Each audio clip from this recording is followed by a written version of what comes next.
Let's take a moment today to thank the boldness of our government and our shareholders. William Hamilton built his venture on the ashes of the Second World War. The copper mine he envisioned was ransacking the First Nations' ancestral territories, drawing the wrath of the local people. It definitely took nerves of steel to stay the course despite all this hostility. Before long, in the face of William Hamilton's cold and uncompromising stance, the petitions and peaceful protests turned into sabotage, vandalism, and other criminal acts. The industrialists' private properties also encountered the wrath of the demonstrations. Carl Faber, a veteran of the Korean War, was hired from Montreal as a private detective to shed some light on this whole thing. But at the end of his journey to northern Quebec, the detective did not only encounter property damage, he also came face to face with the corpse of William Hamilton. The strangeness only kept building throughout the investigation.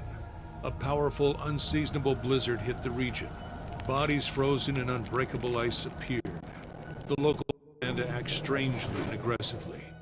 Carl Faber began to doubt his own sanity.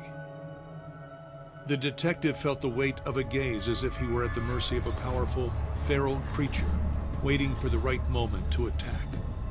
Carl's fears were taking over, overpowering his reason. He was giving into delirium. It was becoming increasingly difficult to think. He thought the dark waters of the lake would shield him from the images he was being confronted with. From there, he had a renewed hope in civilization, or whatever was left of it.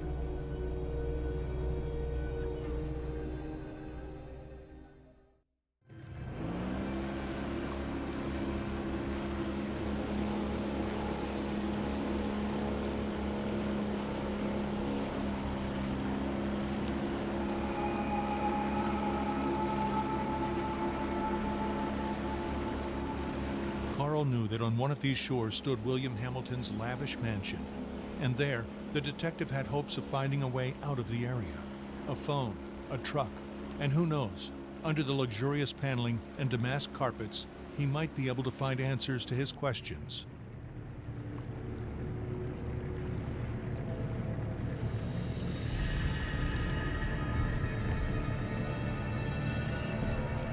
The detective wondered about the floating debris. Had it drifted out from the shore, or had it been abandoned there in the middle of nowhere?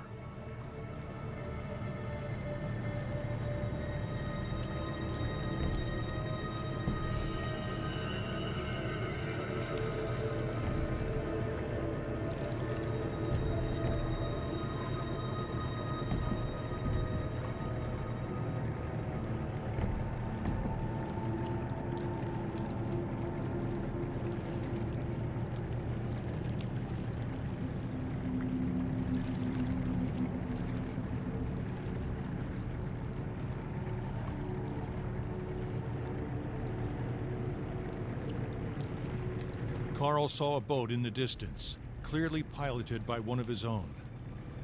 Had he finally made it to civilization? His hopes were immediately drowned out by the sounds of gunshots. Time to flee again, and fast.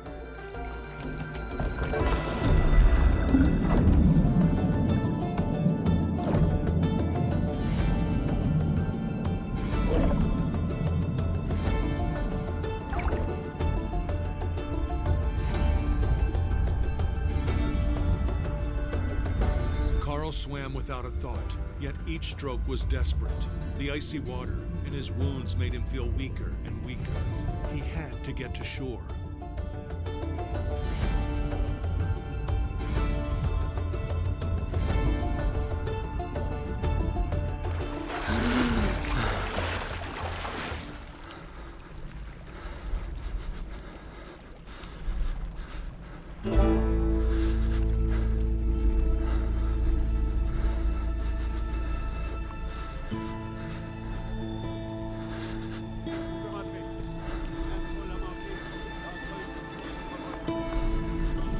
The bleeding and the hypothermia were tearing at Carl's poor body.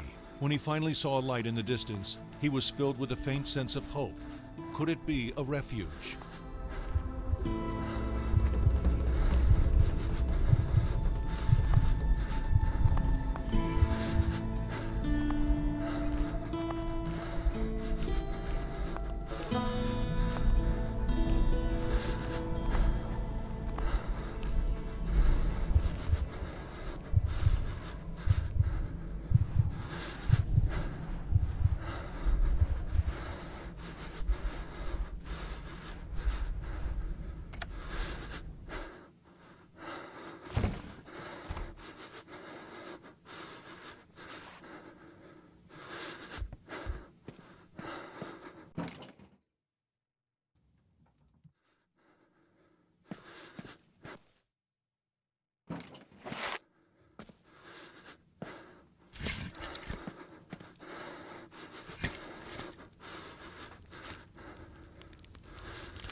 Once his injuries were treated,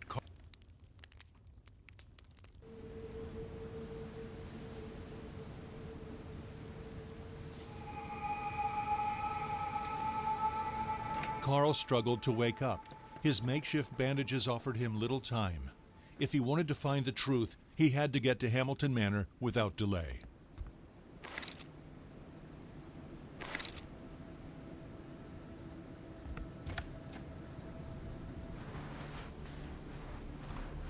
Carl left his refuge, knowing that he was headed to a more comfortable, but otherwise ominous place, Hamilton's mansion.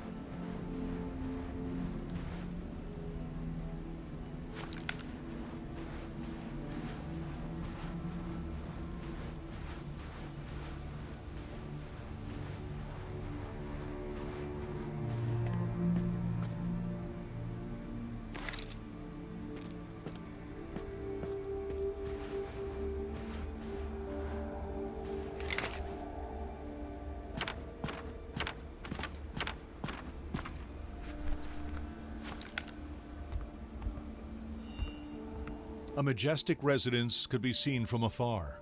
It overlooked the area like a fortress. Was it really the mansion? Carl could hardly believe he was already so close to his goal.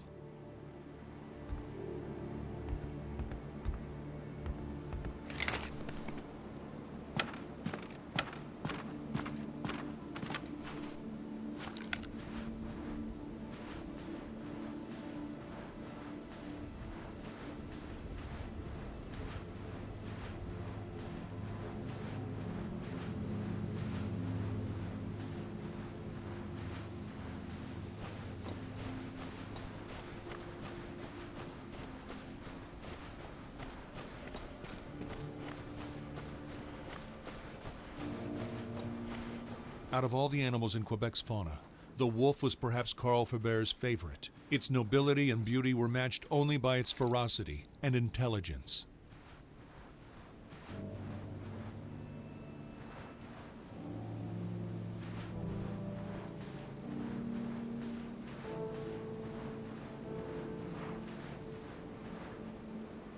The ice looked recent.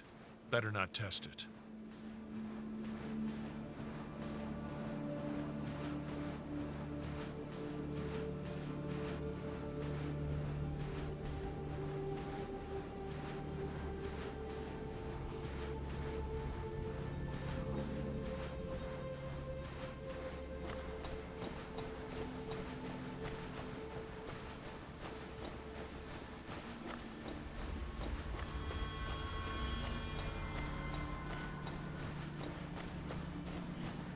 Carl tried to put the horror into perspective.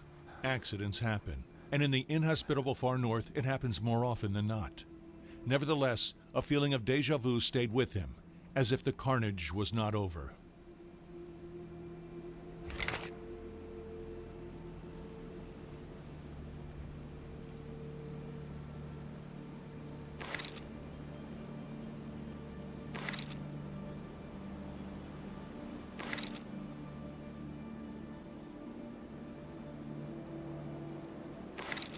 An access card, a rather modern piece of technology, especially for a mining complex in the far north.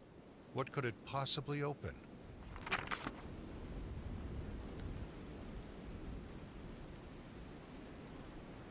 The plan suggested that a package had to be retrieved not far away. Carl had to keep his eyes open.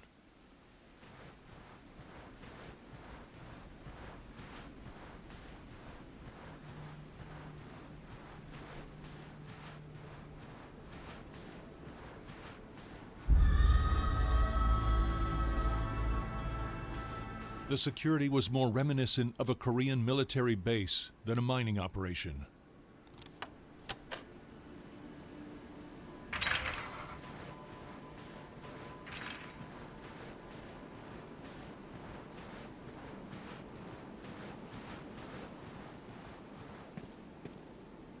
A gas mask.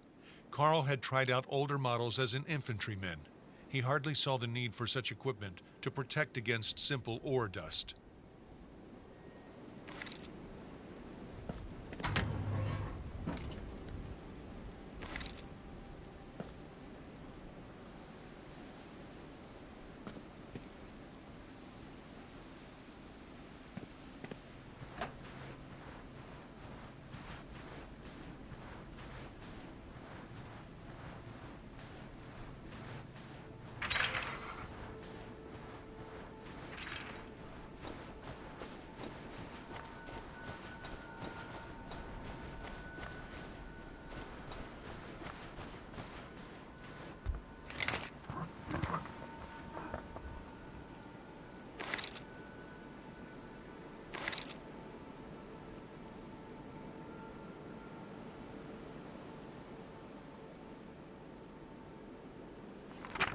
What were these mysterious fragments, and why was there a warning about the Brume? This letter raised more questions than it answered for the detective.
This was the mansion of the late William Hamilton. No doubt about it. There was no other rich industrialist in the area to have a sumptuous mansion built in the middle of nowhere.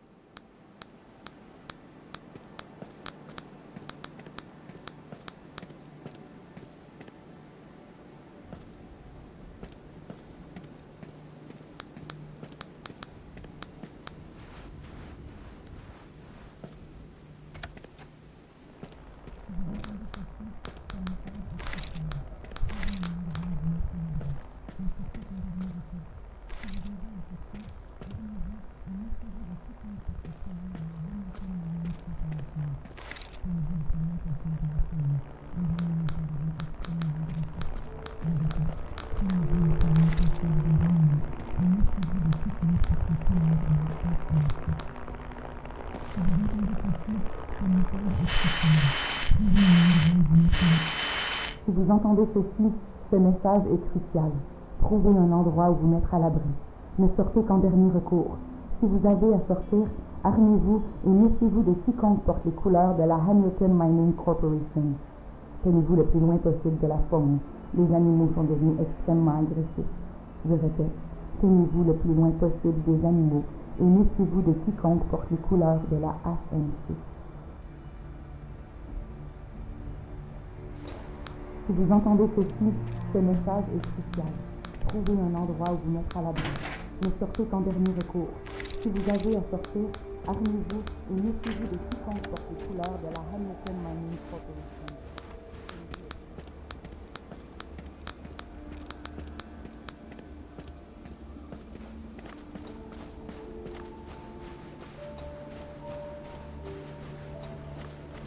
This letter found in the cabin mentioned a gazebo.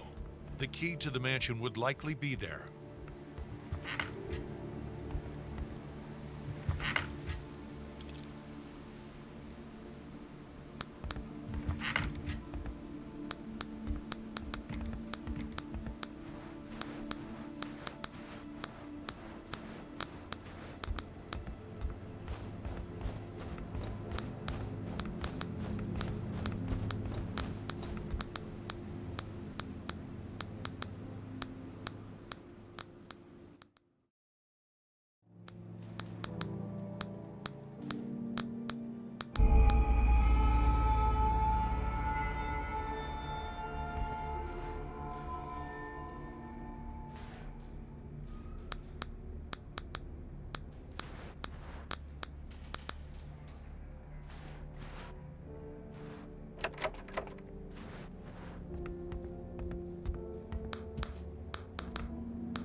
With all this chaos, Carl was sensing a hurried departure.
Carl was overcome with a strange emotion.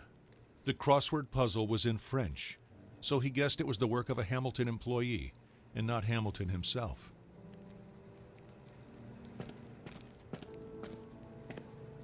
Added to the mayhem was violence. Carl understood that a tragedy had occurred here. Carl could not decide which was more frightening: the mysterious impulse the inhabitants had to escape, or the inexplicable way in which their escape was interrupted.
Carl could feel his muscles weakening, his breath wheezing, his body going numb. What was happening to him?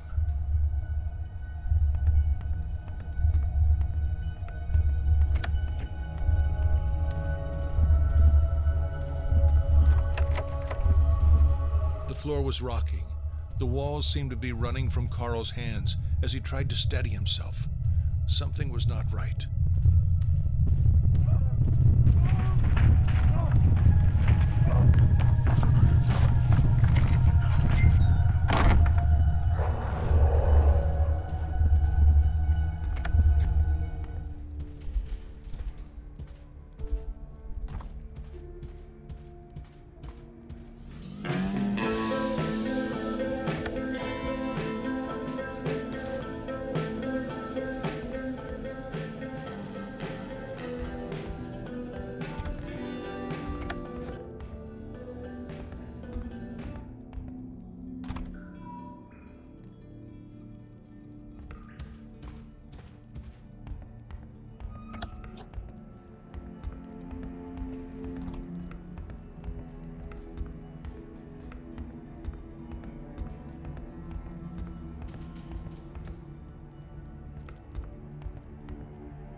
Was struggling to move forward. His feet could hardly find their way in front of him.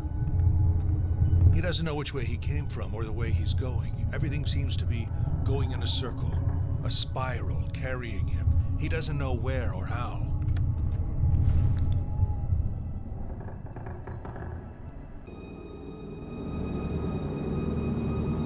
Carl suddenly feels like he's waking up, but inside of a dream.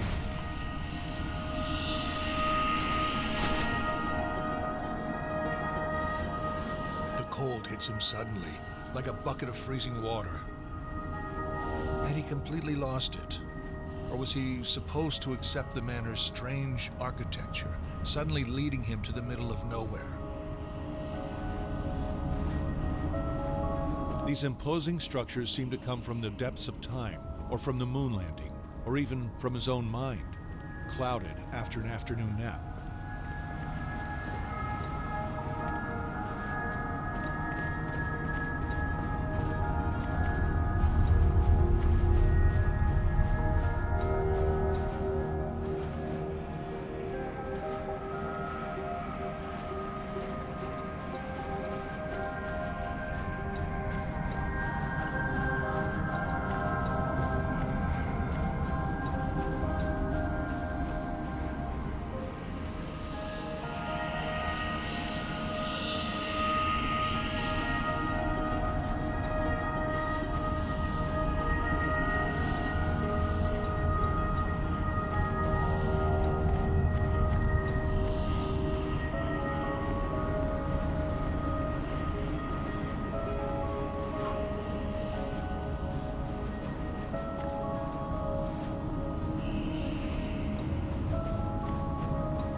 The detective had no idea how it worked, but the stones seemed to slide on the rails smoothly as soon as the totem pole was rotated.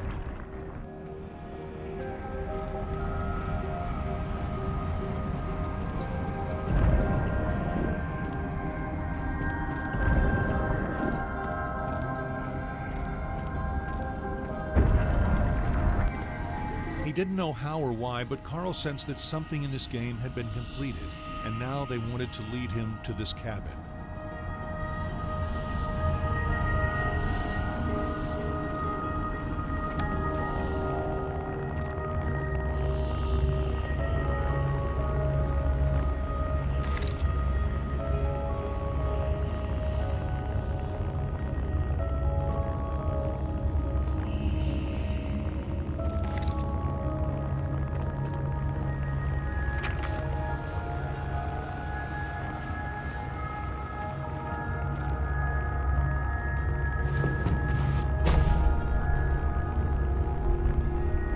The detective felt like he was sleepwalking, pulled by a larger force toward the light that was calling him, as if it was asking to be set free. The stone that resonated in the room must have been one of the fragments HMC had been seeking. If he isolated it, Carl hoped he might come to his senses. The pulse of the stone invaded Carl's mind, and he felt a strange dark presence take shape near him.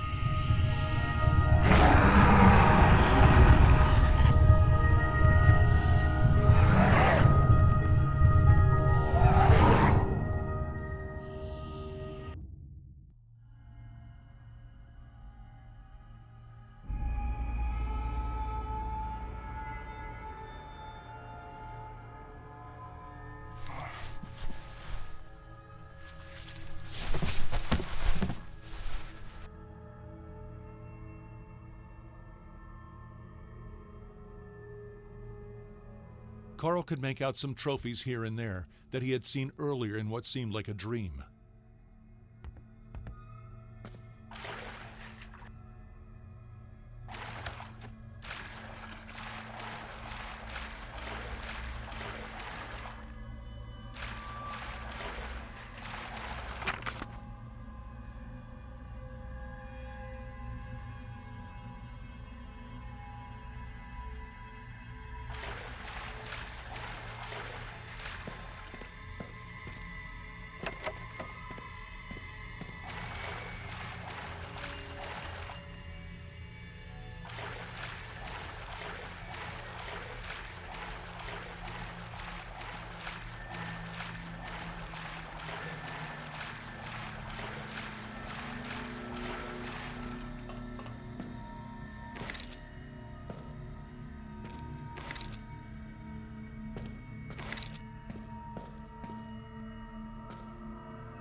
The whistle slowly dying down like a kettle going out meant only one thing for Carl. Mission accomplished.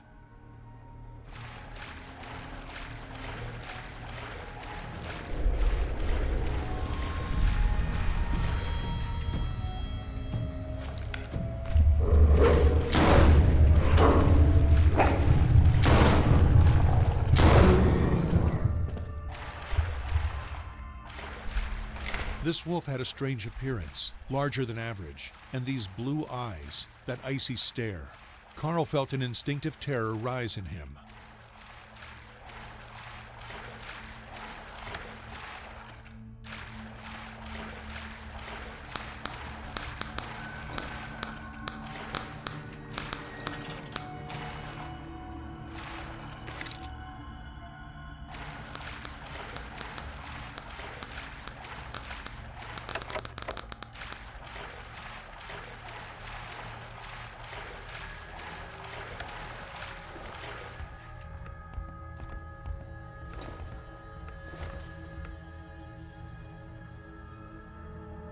Man is wolf to man, said the philosopher.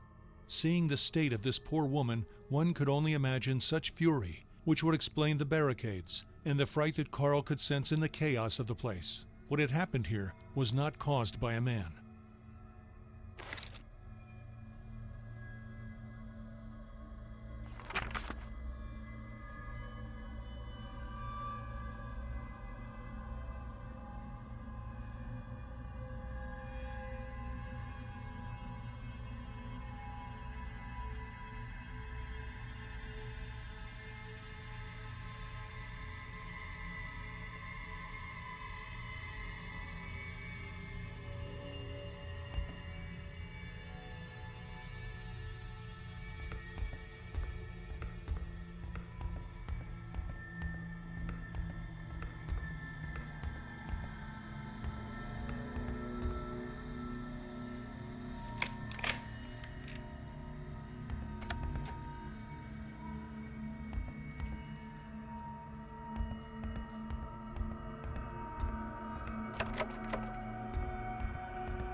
From the sound of it, whatever had just fallen was monumental in size.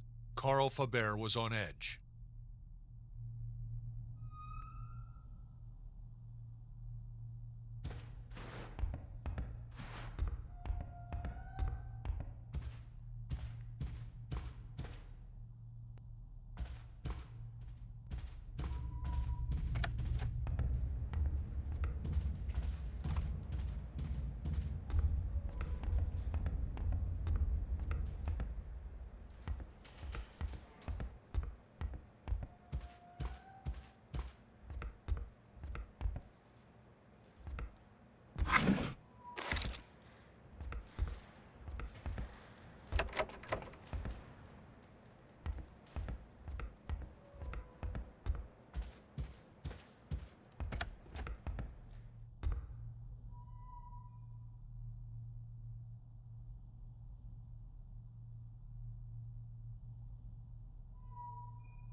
As he approached this room, Carl again felt an unpleasant sensation of energy, as if his entire being was bubbling on a molecular level.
In the boudoir's former glory, you could have seen Lady Hamilton's refinement in every inch of the tapestry. It had become only a shadow of what it once was.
Just a few days of renovation work and you'll finally have your very own projection room, my dear. Aren't you going to say anything? There's nothing to say. Whatever do you mean? That room, it's not for me. Nothing has ever been. Come now, don't speak nonsense. You know I love you. As much as you love Cynthia? Who? I know about her, William. And I'm too weary to care. About anything. You're off your rocker. There is no Cynthia. Never mind. It doesn't matter.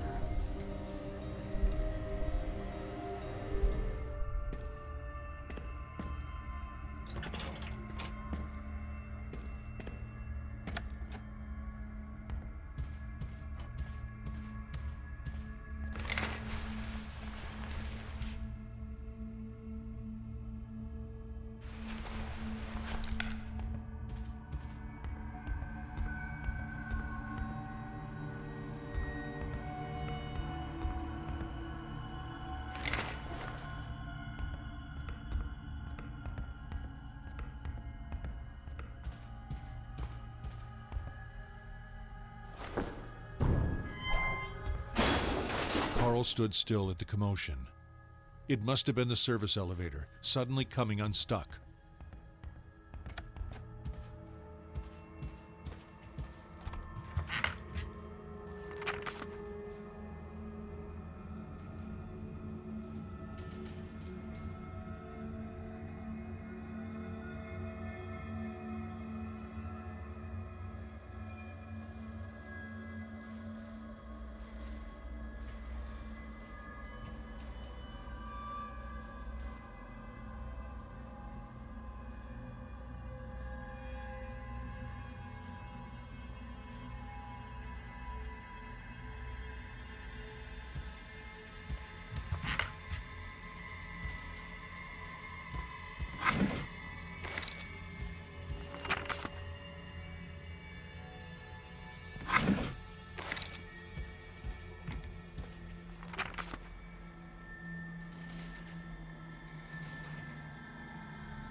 It had the shape of a wolf, but Carl Faber knew instinctively that it was not a wolf. That gaze that never left him, that icy blue gaze, was not that of an animal.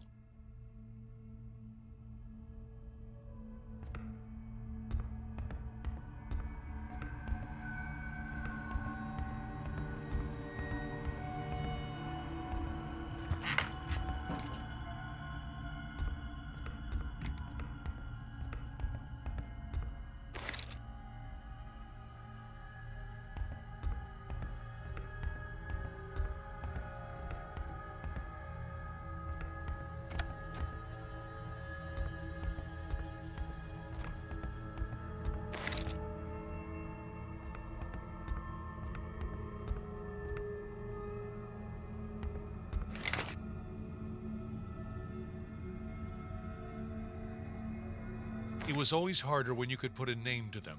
Carl deduced that this poor man must be Charles, Hamilton's servant.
Whatever had forced its way through this wall was beyond the wrath of one man or group.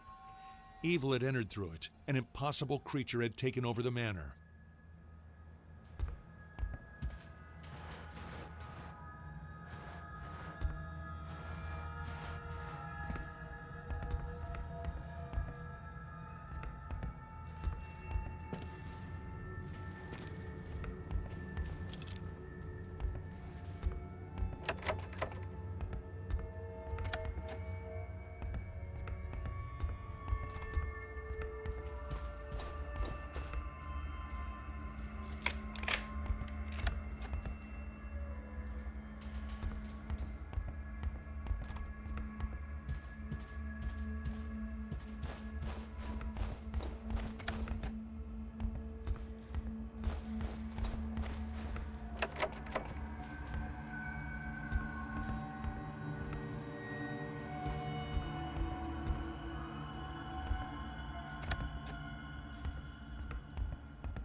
Faubert smirked as he spotted his phone number on the list. If only someone else had taken the job before him, he would still be in Montreal, sitting warm and comfortable in his car, taking pictures of some unfaithful spouse.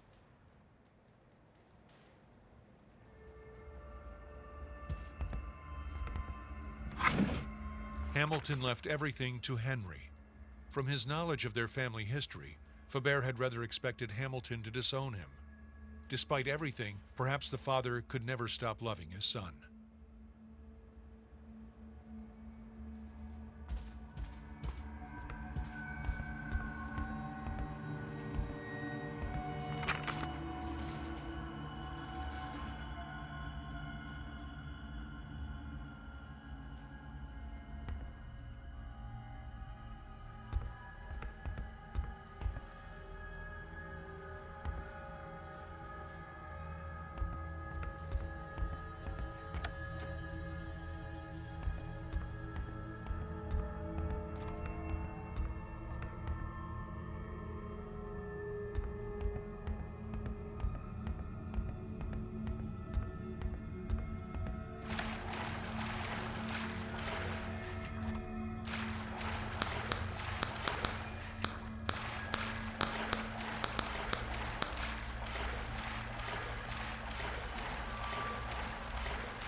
There were very few rules that private detectives abided by, but one of them was this.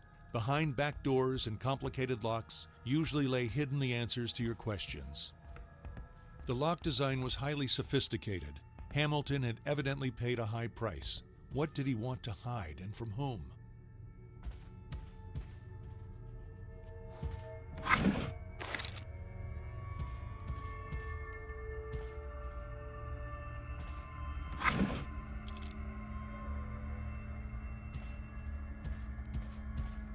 Few corporations had commercial ties with a government behind the Iron Curtain, and there was a good reason for that. What could this MIST program be?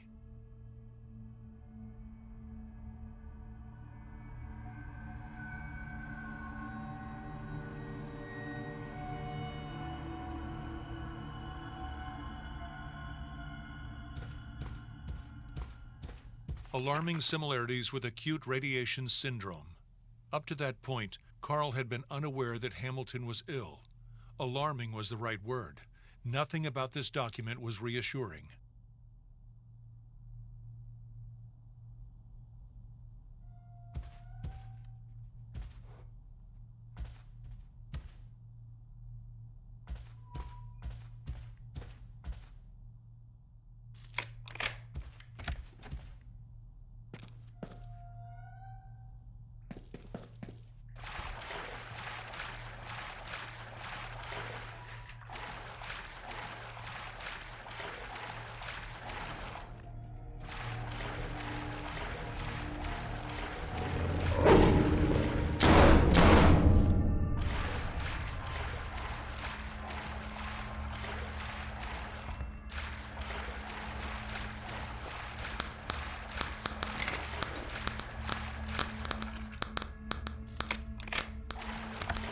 The makeshift lab made Carl feel uncomfortable.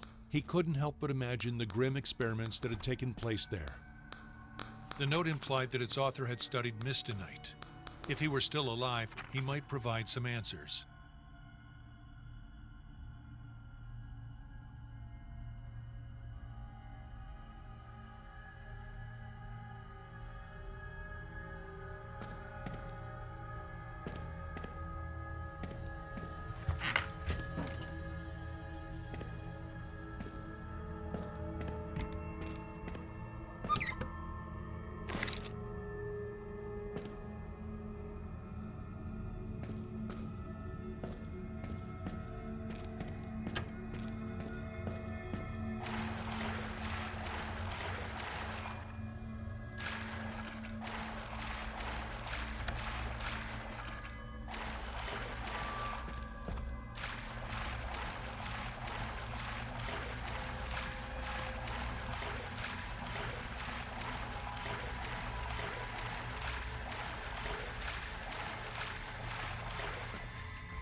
Quelqu'un, enfin! Vous m'entendez? Carl Faubert. Oui, votre nom me dit quelque chose. Je serais curieuse d'entendre ce que vous avez à dire. Si vous le pouvez, venez me rejoindre. On a établi un refuge au nord avec d'autres survivants. Longez la bordure est du lac Beach jusqu'à ce que vous voyez un quai près d'une tour en bois. Le refuge est proche. Si vous entendez ceci, ce message est crucial. Trouvez un endroit où vous mettre à l'abri. Ne sortez qu'en dernier recours. Si vous avez à sortir, armez-vous et méfiez-vous de quiconque porte les couleurs de la Hamilton Mining Corporation. Tenez-vous le plus possible pour vous. Les animaux sont devenus petits.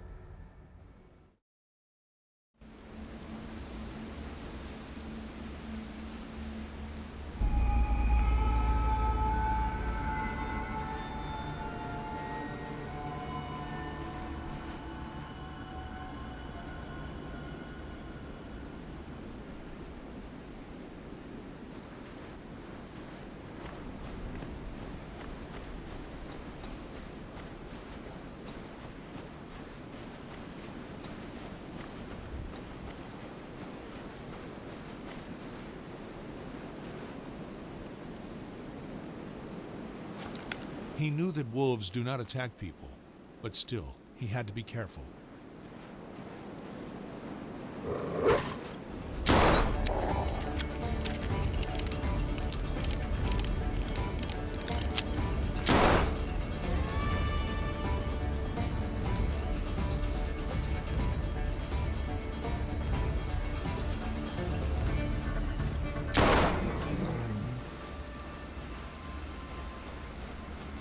Wolves do not generally attack human beings, at least not unless you attack them first.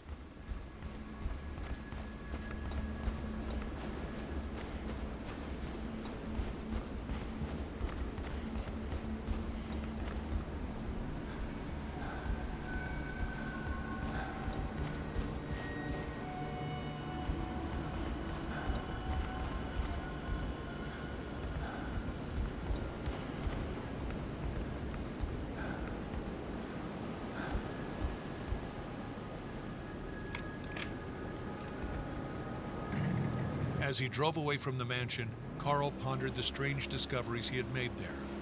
The Hamilton Mining Corporation's true activities were shrouded in mystery.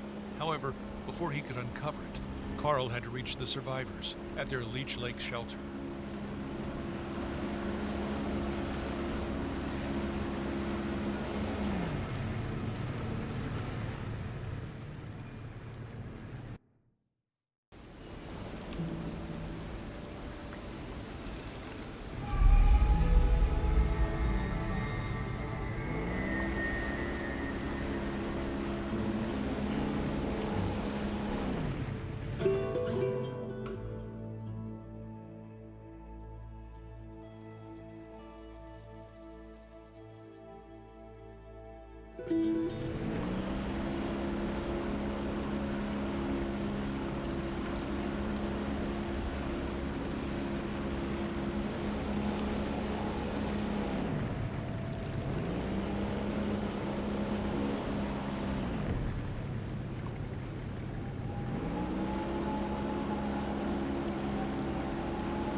At the sight of the peaceful lake, Carl Faber remembered the embrace of the icy water, its millions of tiny needles cutting into his skin. He was in no hurry to return.